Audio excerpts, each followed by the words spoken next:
Secretário Jean Gorenstein, como é que o senhor está? Tudo bem? Agostinho, é um prazer estar aqui presencialmente com você, com todas as normas e ritos aí de segurança e ritos sanitários, mas é um prazer poder estar nesse momento trazendo dúvidas e tirando as dúvidas, especialmente dos teus ouvintes. Prazer é nosso, presencial já é sinal dos tempos, quer dizer, temos, não vou dizer algo a comemorar, porque seria exagero demais, mas temos algumas situações que são alentadoras, algumas perspectivas positivas, né? Daqui para frente, ainda mantendo os cuidados, os números da pandemia ainda são importantes. Aliás, queria começar por aí, porque os números da pandemia são importantes e não se tem certeza da consistência deles, né, secretário? Porque desde o final do ano passado, quando houve aquele ataque hacker no site do Ministério da Saúde, não houve ainda uma atualização segura do momento que estamos vivendo, né, secretário? Sem dúvida, Agostinho. Uma coisa que é muito interessante, só para os nossos ouvintes entenderem o que é feito, nós temos o nosso sistema CIVEP-GRIP. O sistema CIVEP-GRIP, cada um dos nossos 645 municípios, eles notificam os casos de síndrome respiratória aguda grave, ou seja, desconfortos respiratórios que aconteceram de forma aguda, queda de oxigenação. Portanto, a partir do momento que eu tenho casos já suspeitos, eles são inseridos nessa plataforma.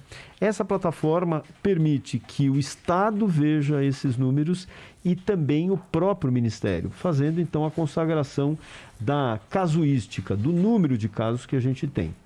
Por outro lado, nós temos o Censo Covid. O Censo Covid é feito apenas monitorado pela Secretaria de Estado da Saúde junto com as secretarias municipais, em que nós avaliamos o número de pacientes internados, seja nas enfermarias, seja nas unidades de terapia intensiva. Então esse sistema não foi comprometido, e sim aquele que favoreceria tanto o Ministério quanto o Estado a saber. Então esse apagão dificultou que nós tivéssemos esse número de casos. Por outro lado, nós temos uma outra realidade, que é um número de casos de pessoas com sintomas muito leves que sequer buscam serviços de saúde, portanto, sequer fazem a testagem e estão circulando por aí. Então, não tenha dúvida que nós hoje temos um número bastante elevado de número de casos, mas felizmente não tivemos um impacto no nosso serviço de internação,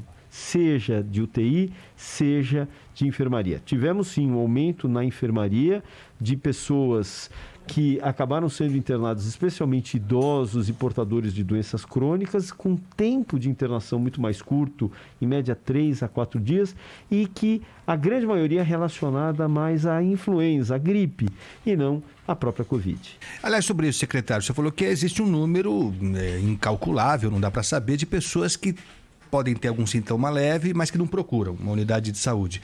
Qual é a orientação nesse caso? As pessoas têm dúvida, elas estão com algum sintoma e tal, coriza, algum mal-estar e tal, e a pessoa tem receio de procurar um posto de saúde, um hospital e entrar num ambiente em que o contágio pode acontecer.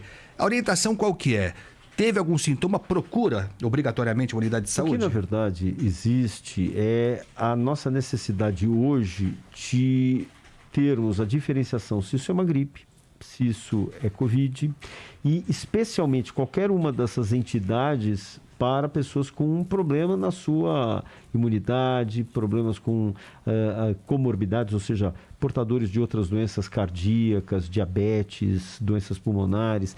Então, essas pessoas obrigatoriamente devem procurar um serviço de saúde, mesmo com sintomas não tão agravados. Lembrando que, dessa maneira, poderão ser orientadas, inclusive, à realização de medicações, caso seja assim necessário. Por outro lado,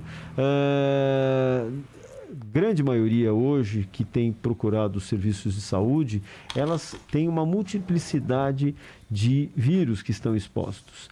Seja os vírus da gripe, seja o vírus do coronavírus e outros vírus do resfriado comum. Então é importante, sim, que nós estejamos avaliando. Se eu tenho um comprometimento do meu estado, eu não estou bem, eu preciso ter uma orientação médica até para que eu possa ser avaliado e orientado. Por outro lado, também a necessidade de se fazer a testagem, principalmente para a Covid, ela é fundamental porque ela vai guiar estratégias no ponto de vista de isolamento. O isolamento que deve ser feito e o tempo passa a ser diferente de uma simples gripe. Ou seja, a orientação é procurar sempre, em caso de algum sintoma diferente, procura a unidade de saúde. Sem dúvida alguma. Tá certo. 11h13, secretário Jean Gorenstein, secretário da Saúde aqui do estado de São Paulo, presente aqui no estúdio do Manhã Bandeirantes, vai continuar falando com a gente aqui. Tem a novidade aí da vacinação de crianças, né? Foi um parto da montanha, tá louco? Que perda de tempo desnecessária com consulta pública, enfim. Mas batemos o martelo e teremos vacinação para crianças. Falar sobre isso também, mas a Bruna Barbosa tem informações importantes, né, Bruna? Também envolvendo a pandemia, né? Bom dia. Bom dia, Agostinho. Bom dia, secretário. Só uma informação de momento aqui para o ouvinte da Rádio Bandeirantes. A Prefeitura de São Paulo acaba de bater o martelo. Carnaval de rua cancelado na cidade. Decisão tomada há pouco pelo prefeito Ricardo Nunes. A gente estava antecipando já essa informação para o ouvinte da Rádio Bandeirantes desde as primeiras horas da manhã. Então, blocos de rua não vão desfilar na cidade de São Paulo em 2022. Tinha uma expectativa de que esses blocos fossem para outros locais, Autódromo de Interlagos, Memorial da América Latina, caiu por terra. A Prefeitura resolveu ouvir equipes técnicas da Vigilância Sanitária, como já foi feito no Réveillon, que também foi cancelado, e a festa está cancelada. Desfiles das escolas de samba no Sambódromo do AMB segue mantido, pelo menos por enquanto, mas a Vigilância Sanitária recomenda à Prefeitura a adoção de protocolos mais rígidos. Então, uma reunião entre a Prefeitura e a Liga das Escolas de Samba de São Paulo está prevista já para os próximos dias para definir quais são esses protocolos, se o público será autorizado ou não, quais são as medidas de segurança necessárias, né, para tentar minimizar a disseminação da Covid-19 numa festa que tem tão público como o Carnaval. Então, essa é a notícia de momento. O Carnaval em São Paulo cancelado, seguindo a mesma tendência de outras cidades, outros estados do país. Rio de Janeiro na mesma, só com desfile, blocos de rua cancelados. Olinda também cancelou o Carnaval, Salvador também cancelou o Carnaval. É isso, informação da Bruna Barbosa. Então, cancelado o Carnaval de rua. Sei que o senhor não pode interferir, foi uma decisão da Prefeitura, mas me parece que foi a decisão mais acertada, né, secretário? Foi uma decisão corretíssima. Nós estamos ainda no momento pandêmico, não só da Covid, mas o surto de outros vírus respiratórios, que não apenas o da gripe, e festas como essa tendem a aglomerar mais pessoas. Aglomeram pessoas, as pessoas naturalmente tiram as máscaras, estão sempre com um copinho de bebida na mão. Com isso, é um ambiente propício para a disseminação de todos os vírus. Então, uma atitude corretíssima. O estudo de ambientes controlados, como, por exemplo, o sambódromo, do acesso, todas as medidas sanitárias de restrição, comprovação de vacinas e testagens, vão garantir que ali sim seja um ambiente diferente daqueles que nós teríamos nas ruas. Eu confesso que eu achei que ia manter. Achei que ia encontrar um caminho do meio, uma alternativa para manter, mas enfim, como dizia já o prefeito Bruno Covas, isso foi reiterado pelo prefeito Ricardo Nunes, a palavra final é da ciência mesmo, dos médicos, enfim, e apesar do prejuízo que isso representa, a gente sabe, né, que as pessoas esperam muito pelo carnaval, esses blocos, havia muitos blocos, seria o maior carnaval de rua da história aqui de São Paulo, mas enfim, teremos tempo para isso. Acho que vamos viver, vou bater na madeira aqui, o último ano da pandemia na fase em que ela se encontra. O senhor está otimista também? Acha que estamos seguindo para o momento em que a pandemia, o coronavírus, vai virar mais um vírus para entrar no nosso hall de vírus do programa de imunização? Sem dúvida, por isso a necessidade da vacina. Então, essa discussão de vacina, seja agora as doses de reforço, sejam políticas de vacinação, outras de vacinação a partir desse ano de doses anuais, e bem como a vacinação na faixa etária pediátrica é fundamental, não só no sentido de prevenir doenças graves e fatais nesse grupo etário, mas a importância de não serem essas crianças vetores de transmissão, principalmente na variante Ômicron. A gente vê que na variante Ômicron, diferente do que nós já vimos na Alfa, na Beta, em que as crianças transmitiam menos, aqui elas transmitem bem, porque hoje, mesmo o indivíduo que está vacinado, com carga viral baixa, ele é transmissor. exatamente pela característica desse vírus. Então, nós temos que imunizar. Por outro lado, Agostinho, enquanto o mundo não olhar para os países pobres, não vacinar a população da África, da Ásia, do Oriente Médio, nós teremos nesses locais verdadeiros celeiros de produção de variantes e o mundo vai toda vez falar: estamos com a nova variante, estamos com o novo vírus circulante, e dessa forma a vacinação ela se mantém como algo imperioso na proteção da nossa população e do nosso setor e serviço de saúde. Secretário Jean Gorenstein, secretário da Saúde aqui do estado de São Paulo, falando especificamente então dessa etapa nova da vacinação de crianças entre 5 e 11 anos. Bom, pelo que foi dito ontem pelo ministro da Saúde, o primeiro lote deve chegar no dia 13, né? Dia 13. Então, não sei como é que vai ser essa logística toda, enfim, mas tomara que chegue aos estados o mais rápido possível. A previsão do estado de São Paulo, o governador já disse, né, que estamos prontos. Ele garante que em 3 meses todo mundo vai estar vacinado, toda essa faixa etária vai estar vacinada. A vacinação, o senhor está imaginando para quando? Começar quando aqui em São Paulo? Pois é, o governador João Dória tem a liderança na programação e na cronologia do Programa Estadual de Imunização aqui do estado de São Paulo, e nós já tínhamos todas as estratégias traçadas desde dezembro do ano passado. Portanto, os 645 municípios estão prontos, só aguardam um detalhe chamado vacina. Para existir vacinas, nós precisamos nesse momento 2 aspectos. Um é a liberação pelo Ministério da Saúde da vacina da Pfizer, e que nós teremos um quantitativo muito baixo, muito menor do que aquele que nós precisamos. Nós temos a necessidade de vacinar 4.300.000 crianças. Dessas, 850.000 crianças são crianças portadoras de doenças crônicas, diabetes, problema na sua imunidade, os indígenas e quilombolas que também merecem uma proteção antecipada. E nós não receberemos isso. Portanto, nós que temos a capacidade de vacinar 250.000 crianças por dia, e aí sim, em 3 meses nós teríamos vacinado todos, nós não o faremos se, por outro lado, não tivermos a liberação da Coronavac pela Agência Nacional de Vigilância Sanitária. Então, nós esperamos que a própria Anvisa esteja liberando, ela está em posse de vários estudos que vêm acontecendo, dos 16, só para você ter uma ideia, 16 países do mundo já estão vacinando esse público etário de 5 a 11 anos, 8 desses países vacinam com Coronavac. Só no continente sul-americano nós temos o Chile, o Equador, a Colômbia, e dessa maneira nós temos bastante dados de vida real, são mais de 60 milhões de crianças que já foram vacinadas, mostrando a sua eficiência, já não é eficácia como estudo, mas a eficiência da vacina no controle da pandemia e na segurança da administração de imunizante dessa população. Então, nós já temos 12 milhões de doses disponibilizadas pelo Butantan a qualquer momento. A Agência Nacional de Vigilância liberando, imediatamente nós vacinaremos. Nós não vacilaremos, porque isso é realmente não respeitar um momento pandêmico tão grave como esse que estamos vivendo. Agora, em relação à Coronavac, não parece que está para ser decidido tão já.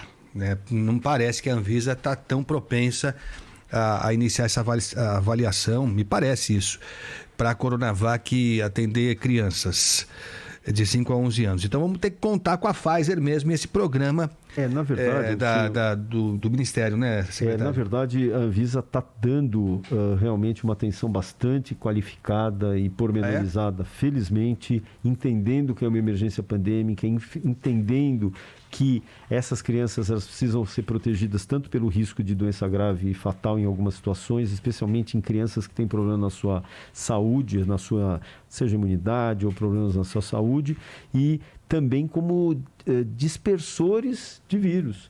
Então, ela entende que tem que vacinar. Então, ela está dando muito carinho, o nome correto, e atenção para os trabalhos que foram mandados, são feitos encontros com um board, que eles chamam, que é um grupo de especialistas da Sociedade Brasileira de Imunização, da Sociedade Brasileira de Infectologia, da Sociedade Brasileira de Imunização, para que dessa forma a gente tenha esse resultado mais breve possível. O senhor conta então com isso? O senhor tem alguma data, alguma perspectiva de aprovação da Coronavac para crianças? Nós entendemos que nos próximos dias, talvez na próxima semana, nós já teremos alguma informação.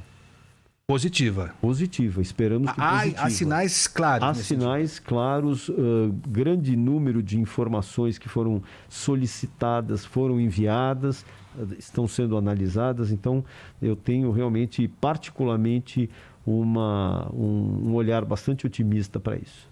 E aí, dando ok em relação à Coronavac, no mesmo dia começa a vacinação. Sem dúvida alguma. Assim que a Anvisa liberar, nós já iniciaremos a distribuição imediata para os 645 municípios do estado de São Paulo. Bom, essa é uma perspectiva bem positiva, porque se levarmos em conta só a Pfizer, aí o cronograma é um pouco mais lerdo, né? Bem mais lerdo. O primeiro lote deve chegar no dia 3. Aí, bom, são 3 lotes, né? Pelo que disse ontem o ministro. O primeiro no dia 13, o segundo no dia 20 e o terceiro no dia 27.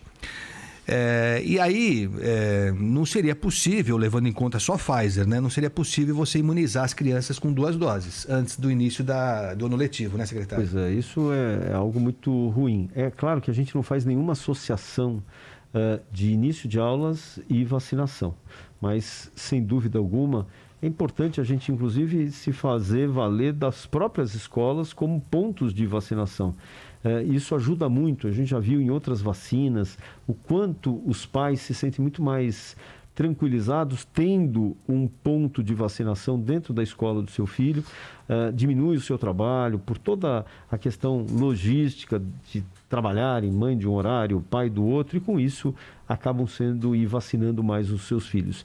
E além da vacinação nos nossos 5.200 postos e na própria escola, a própria escola ela tem um outro fator para a gente resgatar daqueles 2.600.000 pessoas faltosas para a segunda dose. Nós temos aí 623 mil que estão na faixa de 12 a 19 anos e que vão para a escola. Então a gente consegue também resgatar esse público e aí sim protegê-los, porque quem não tomou segunda dose não está devidamente protegido, não está devidamente imunizado. O senhor falou que não faz uma associação direta à vacinação completa, né, as 2 doses, à volta às aulas. Ou seja, a orientação qual é? Mesmo que a criança tenha recebido só a primeira dose, ela vai voltar presencialmente para a aula? Mesmo que ela nem sequer tenha tomado a vacina, ela vai voltar. Nós temos ambientes absolutamente seguros, controlados, todos os profissionais da área da saúde, da educação já vacinados, sejam da área administrativa, seja da área pedagógica, e dessa maneira mantendo ainda as máscaras, mantendo o face shield, mantendo o álcool gel, quer dizer, são ambientes muito seguros. E dessa maneira não é uma associação, eu só volto com vacina. Mas é óbvio, se eu puder incrementar com um item a mais de proteção, além de tudo isso, é algo extremamente importante. O senhor sabe que vai enfrentar resistência, não o senhor vai enfrentar resistência, né? Essa tese enfrenta resistência mesmo, e aí o Ministério da Saúde, o presidente Bolsonaro tem responsabilidade direta nisso. Eles criam esse fantasma, eles aumentam o tamanho das dúvidas que as pessoas já têm sobre o risco que representa a volta às aulas presenciais.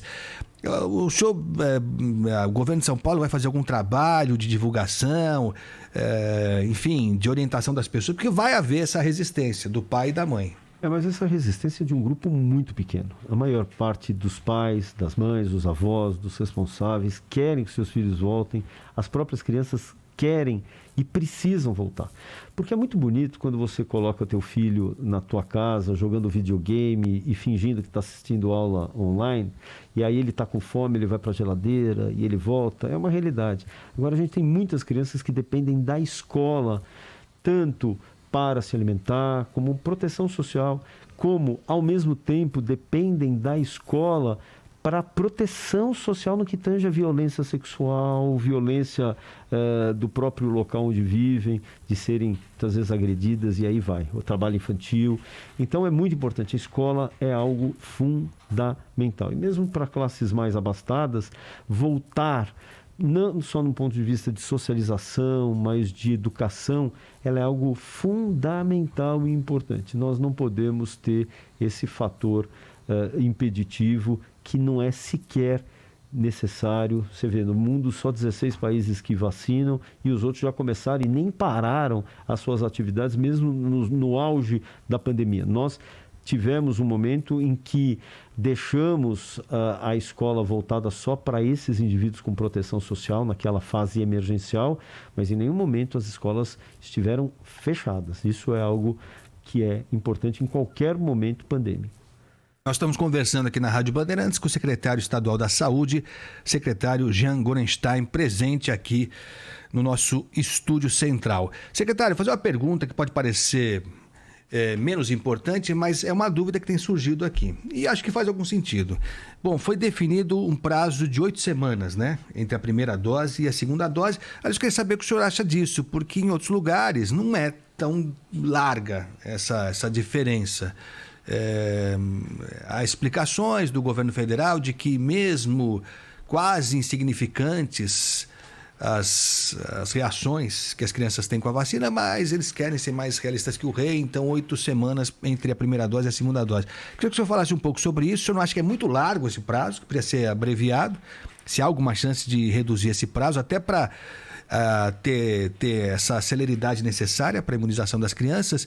E a pergunta é a seguinte: se uma criança de 11 anos, digamos, que está no limite da idade, completa 12 nesse período, ela toma a segunda dose como adulta ou toma como criança ainda? Ela toma no seu período de intervalo que ela já passa a ter estabelecido no momento da sua vacinação. Importante só a gente lembrar que a gente já fez muitas modificações desse intervalo.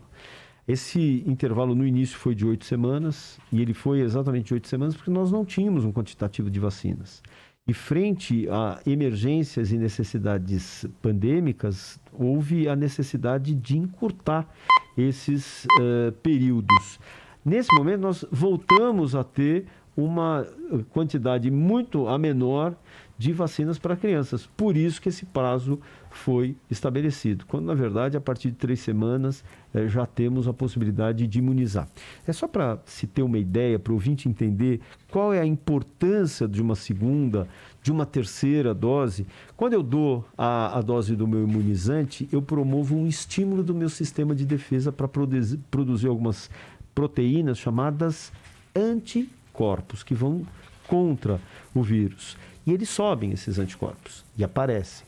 Quando eu dou uma segunda dose, o meu sistema de defesa já viu aquele vírus. Então, ele produz ainda mais essas células, os anticorpos. Agora, imagine quando eu dou a minha dose de reforço. Esses anticorpos não só aumentam ainda mais, como eles se mantêm elevados por um período prolongado. Por isso, a nossa importância de vacinar. Então, quando eu já dou essa dose com intervalos mais curtos, eu permito a elevação dessa quantificação desses anticorpos, ou seja, eu protejo essas crianças de uma forma muito mais robusta, principalmente no momento como esse, no momento em que a Ômicron tem uma facilidade de transmissão muito grande.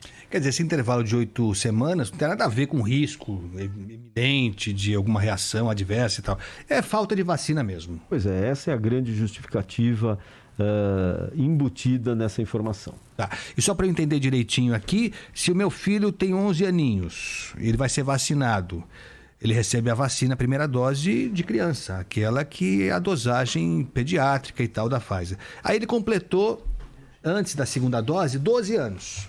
Né? Ele virou adultinho antes da segunda dose. Ele toma a dose de criança ou de adulto? Eu não entendi. Então, normalmente a gente acaba vendo sempre por peso, inclusive. Tá. E a partir, geralmente, essas crianças de 12 anos, elas já recebem como a dose de adulto mesmo, porque tem mais de 50 quilos e assim vai. E aí não tem problema nenhum dele tomar a primeira pediátrica e a segunda de adulto? Não, não há problema algum. Tá certo. Secretário Jean Gorenstein, só para a gente concluir, agradecendo muito a sua presença aqui no estúdio da Rádio Bandeirantes, falta de medicamento. A gente falava ontem, foi ontem, com o secretário Edson Aparecido, da Prefeitura, e ele disse mesmo, né, que está havendo uma falta.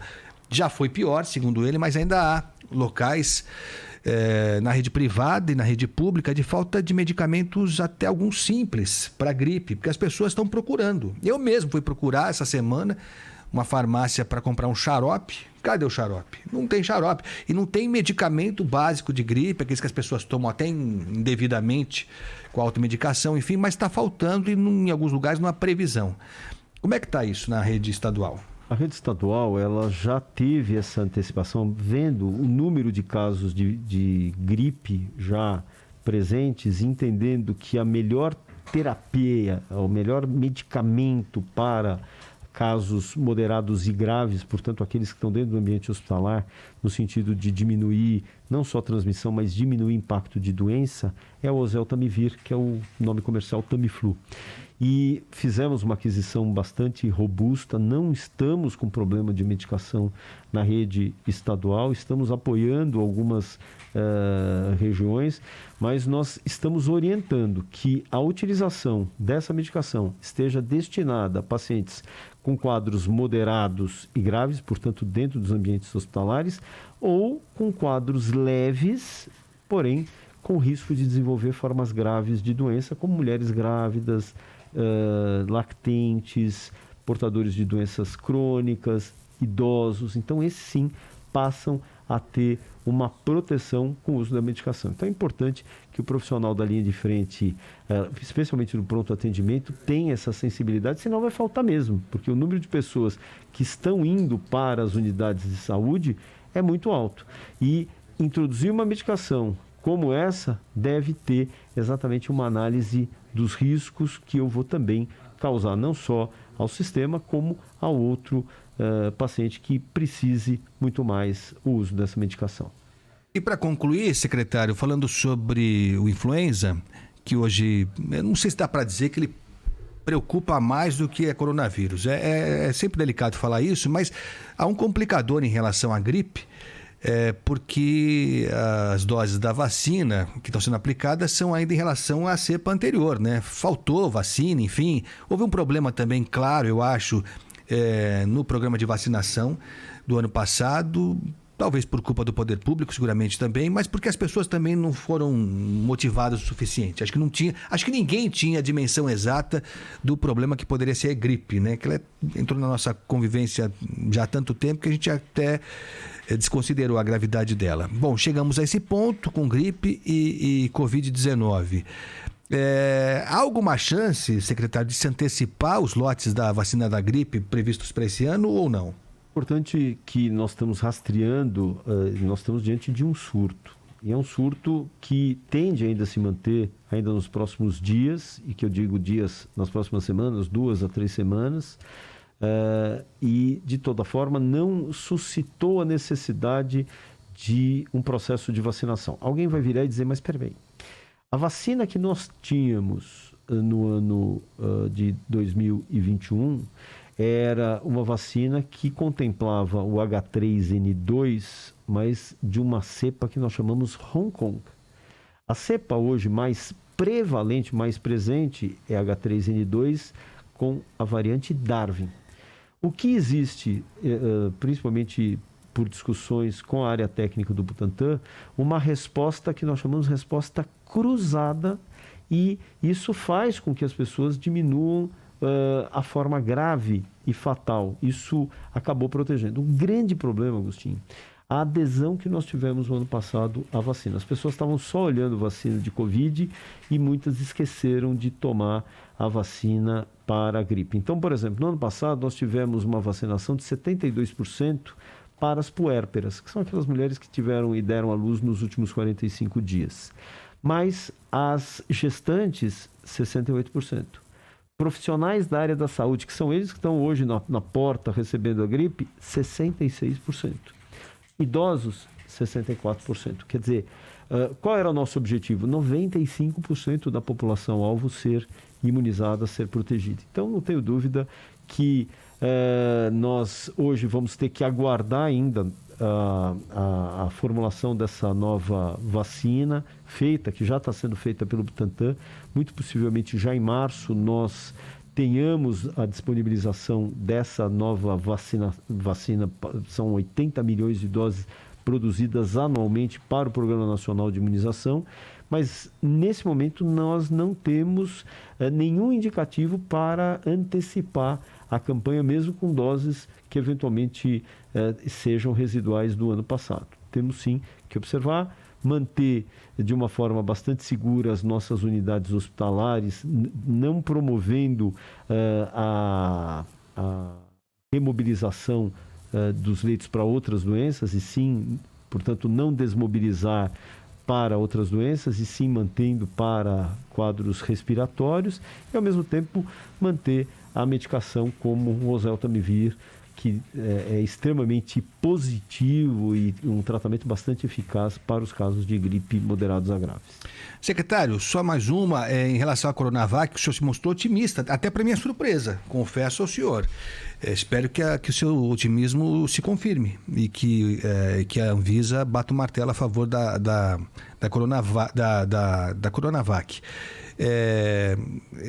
O Butantan já tem doses pediátricas prontas, porque é uma dosagem diferente, enfim, para crianças. Já tem para pronta entrega? Está prontinho, está tudo ok. São 12 milhões de doses de vacina que estão ali aguardando para serem disponibilizadas para os 645 municípios. Então, se eu tiver a minha resposta agora, à tarde os caminhões já saem para o nosso centro de distribuição logística. Tá certo. E a Butanvac ficou no esquecimento, secretário? A Butanvac, ela teve todas as questões de atraso relacionadas às pesquisas, principalmente porque precisa um documento tal, aquele ali está faltando, e aí, óbvio que as pessoas foram sendo vacinadas. E você, quando se adere a um programa de vacinação de estudo, você tem que ir a cada 15 dias, colher sangue, pedir exames, voltar mais 15 dias a seguir, coletar novos exames. Você fala, puxa vida, se eu já vou tomar minha dose de vacina, nem vou participar desse estudo. Já vou tomar mesmo, porque as pessoas queriam participar dos estudos para serem as antecipadas. A antecipação da vacina era o mote delas procurarem os trabalhos, né, os estudos. Mas, nesse caso, isso acabou dificultando e atrasando os estudos. O estudo da fase 1 já está finalizada, praticamente finalizada, por talvez mais algumas semanas, mas ela vai ser uma excelente vacina como reforço vacinal, como aquele buster vacinal. Ela é uma vacina com uma formulação muito mais, que a gente chama antigênica, ela estimula mais o sistema imunológico. É uma vacina que não deve ser esquecida, ela vai nos ajudar bastante para as imunizações anuais para a nossa população. Mas hoje a Butanvac não é uma prioridade do governo. Não, ela está acontecendo. Ela tem o seu cenário de atenção e respeito, porque é uma vacina bastante importante e hoje nós precisamos de vacinas com as formulações que têm sido feitas. Como disse, como ela tem um potencial imunogênico bastante importante, ela será uma excelente indicação para as vacinações anuais, nos nossos programas anuais de vacinação. Você diria que as questões políticas inviabilizaram a Butanvac para esse momento? Não diria. Eu diria que os estudos realmente tiveram o seu comprometimento, porque as solicitações que eram feitas pela Anvisa, lembrando que a Agência Nacional de Vigilância ela é muito técnica, ela é muito rígida e precisou ser redimensionado alguns aspectos, mas nada disso. Agora, realmente a Coronavac, ela tem esse viés que lamentavelmente vem sendo levado com viés político, foi deixado à margem do Programa Nacional de Imunização, e isso é uma pena. E tanto é que foi deixado à margem do próprio Ministério para a vacinação de crianças, mesmo que ela venha ser aprovada. Então, quem não entende de saúde pública não é capaz de entender a dimensão do risco das doenças emergentes que acabam acontecendo no nosso meio. Então nós temos que vacinar.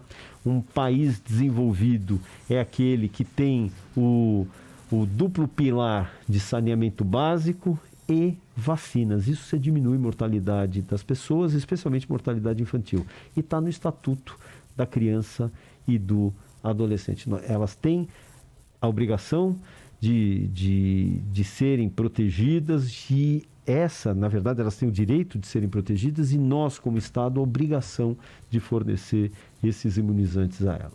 Aliás, sobre isso, o próprio Ministério tirou da frente a história de prescrição médica e tal, de uma autorização do responsável e tal. Aqui em São Paulo não tem nada disso. Chegou a criança lá, é vacinada e pronto. Sem dúvida, isso é nós não tivemos em nenhuma campanha de vacinação na história do Programa Nacional de Imunização a solicitação de um atestado médico para a realização do imunizante. É claro que em algumas situações pontuais merece uma consideração médica, com orientação do médico para uma determinada vacina ou outra, principalmente crianças que sejam alérgicas, crianças que tenham problema na sua saúde. Então, essa orientação ajuda e respalda o vacinador. Mas fora isso, ninguém, muito pelo contrário, a gente ficava nas filas ali, levantava a camiseta para mostrar o ombro e levava a vacina e ficava feliz. Nós somos vacinadores natos, tanto é que São Paulo tem 96% da sua população adulta vacinada com 2 doses. Nós temos hoje mais de 80% da nossa população acima de 12 anos vacinadas com as 2 doses. Isso é o maior case de sucesso de vacinação. E não se deve só à estratégia de governo, se deve sim, mas se deve ao apoio da população, que mesmo recebendo e sendo bombardeado por informações que desencorajariam eles a tomarem a vacina, vão lá e tomam. Então as pessoas entendem a necessidade da vacina, as pessoas querem ser vacinadas, e eu digo que muitos que dizem, eu não vou tomar, devem ter tomado. Ninguém quer andar por aí com risco de pegar uma doença grave e fatal. É isso, eu tenho um palpite. É que eu não vou estar aqui para ver, daqui a 100 anos não estarei aqui, talvez o meu neto, mas eu tenho a impressão que o presidente Bolsonaro, até ele se vacinou. Eu tenho a ligeira impressão que ele se vacinou também, mas aí as próximas gerações vão conferir isso. Secretário Jean Gorenstein, muito obrigado pela presença aqui no estúdio da Rádio Bandeirantes. Bom ano para todos nós e a gente vai se falar muito ainda. É isso aí, Agostinho. Eu quero dar um grande ano para todos nós, com muita saúde e proteção. A gente sempre usava esse termo, saúde e proteção, que você tenha isso na vida. E hoje, fazendo parte dessa proteção, é usar a vacina, evitar as aglomerações, usar a máscara fundamentalmente. Alguns cenários são cenários que colocam a gente muito mais à vontade. São aqueles encontros com amigos, seja em casa, seja na casa de um ou do outro, que as pessoas se confraternizam. É aí que o risco de se contaminar acaba sendo grande. Então, muito cuidado, muita saúde, muita proteção e que tenhamos momentos muito melhores para festejar. Amém. Obrigado, secretário. Secretário da Saúde do Estado de São Paulo, presente aqui no estúdio da Rádio Bandeirantes, no Manhã Bandeirantes, secretário Jean Gorenstein. Bom, só confirmando, não tem carnaval de rua esse ano em São Paulo, decisão que foi trazida aqui pela nossa Bruna Barbosa, decisão tomada pela Prefeitura de São Paulo. Havia algumas alternativas e tal, não sei o quê, fazendo um sambódromo. Aliás, no Sambódromo não, no Memorial da América Latina ou no Autódromo de Interlagos, mas não decidiu-se por não realização de carnaval de rua esse ano aqui em São Paulo. E uma outra informação que eu considero bem relevante, vamos esperar para ver e torcer, informação trazida pelo secretário Jean Gorenstein, de que ele está confiante, hein, que a Anvisa vai autorizar sim o uso da Coronavac na vacinação de crianças. De 5 a 11, seria algo sensacional, porque a gente abreviaria essa agenda toda aqui e conseguiria imunizar um número maior de crianças para a volta das aulas presenciais. Valeu, secretário. Abraço para o senhor, viu? Um abraço, Agostinho. Abraço a todos os ouvintes da Rádio Bandeirantes. Muito obrigado. Muito obrigado.